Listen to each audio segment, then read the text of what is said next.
Hello friends, स्वागत है आपका आपके अपने लीगल चैनल सोच पर प्रहार में। मैं हूं एडवोकेट सनी शर्मा और दोस्तों आज की इस वीडियो में आपके लिए माननीय सुप्रीम कोर्ट का एक बहुत ही इंपॉर्टेंट निर्णय मैं लेकर के आया हूं। दोस्तों देखो, आज के सिनेरियो में जैसे कि आप जानते हैं कि जो सही केस फाइल होते हैं उससे कई गुना ज्यादा मात्रा में गलत केस फाइल होते हैं, और गलत केस भी इस कदर फाइल होते हैं कि उसमें किसी का भी नाम लिखा दिया जाता है। कई बार तो होता है कि हस्बैंड के साथ उसके माता पिता भाई बहन ही होते हैं, और कई बार होता है कि बहुत दूर दूर के रिश्तेदारों को भी इन्वॉल्व कर दिया जाता है जिनका कि उस मामले से कोई भी मतलब नहीं होता, जस्ट फॉर हैरेसमेंट उनका नाम डाल दिया जाता है। तो दोस्तों ऐसे मामले में माननीय सुप्रीम कोर्ट ने बहुत बड़ी राहत दी और पत्नी का पूरा केस ही डिसमिस कर दिया। दोस्तों ऐसा किसी के भी साथ हो सकता है, यानी किसी के भी मामले में ऐसा हो सकता है कि पत्नी ने कोई केस डाला लेकिन उसमें कुछ चीजें ऐसी हैं जिसके बेस पर वो केस ही डिसमिस हो सकता है। लेकिन आप गलती क्या करते हैं, आप केस को लड़ने की कोशिश करते हैं, जैसे केस पड़ता है लड़ने में जुट जाते हैं। आप ये ध्यान नहीं देते कि क्या ये डिसमिस हो सकता है कि किसी ग्राउंड पर डिसमिस हो सकता हो। तो ऐसे केस में आपको पहले प्रयास करना चाहिए कि यदि उसमें एसेंशियल इंग्रेडिएंट्स हैं डिसमिस होने के लिए तो फिर आप उसके डिसमिसल में भी जा सकते हैं। ऐसे ही दोस्तों कुछ मामला था, इस मामले की पूरी जानकारी दूंगा, जहां ट्रायल कोर्ट से लेकर के सुप्रीम कोर्ट ने पति का फेवर किया और पत्नी के पूरे केस को खारिज कर दिया। दोस्तों बहुत इंपॉर्टेंट वीडियो है, आप लोग आखिर तक वीडियो में बने रहिएगा और चैनल को सपोर्ट करने के लिए सब्सक्राइब के बटन पर क्लिक करके नोटिफिकेशन बेल पर जरूर क्लिक कर लें, ताकि हम जब भी ऐसी कोई वीडियो आप लोगों के लिए लेकर आए उसकी जानकारी आपको सबसे पहले मिले। तो दोस्तों इस मामले में क्या था, पत्नी ने एक डीवी का केस डाला। डीवी का केस जो होता है आप सभी लोग जानते हैं कि पत्नी के द्वारा कोर्ट में दर्ज कराया जाता है पति और उसके रिश्तेदारों के खिलाफ।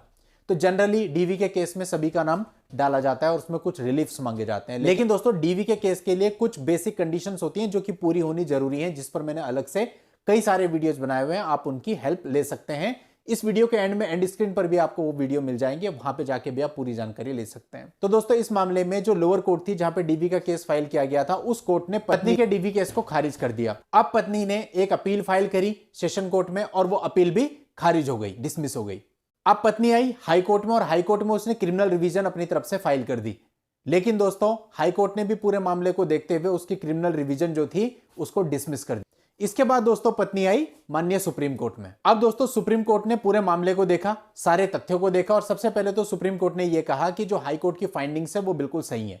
अब किन आधारों पर यह कहा थोड़ा सा जान लेते हैं। सबसे पहले तो सुप्रीम कोर्ट का मानना था कि इस मामले में डीवी के मामले के इंग्रेडिएंट्स ही मौजूद नहीं है, जिनमें से एक इंग्रेडिएंट यह होता है कि जो पिटिशनर है और जो रिस्पोंडेंट है वो एक ही घर में शेयर्ड हाउस होल्ड में साथ में निवास करते हुए हो, तभी आप डीवी डाल सकते हैं। तो यहां सुप्रीम कोर्ट ने पाया ऐसा बिल्कुल नहीं है।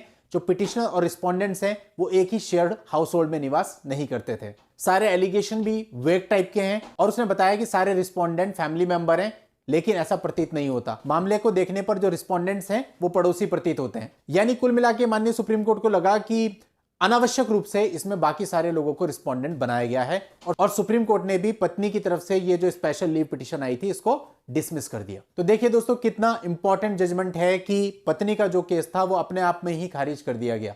तो यानी उसके केस में दम नहीं होगा, उसके केस में एसेंशियल एलिमेंट्स नहीं होंगे। तो हमें भी यही चाहिए कि जब कोई केस हमारे ऊपर पड़ता है तो सबसे पहले हम उसकी बेसिक चीजों को देखें कि वो केस जिन बेसिक कॉन्सेप्ट्स पर खड़ा होता है वो बेसिक कॉन्सेप्ट्स कहीं उसमें से मिस तो नहीं है। अगर मिस है तो डेफिनेटली हमें उसका फायदा मिल सकता है और हम उसका फायदा उठाना चाहिए।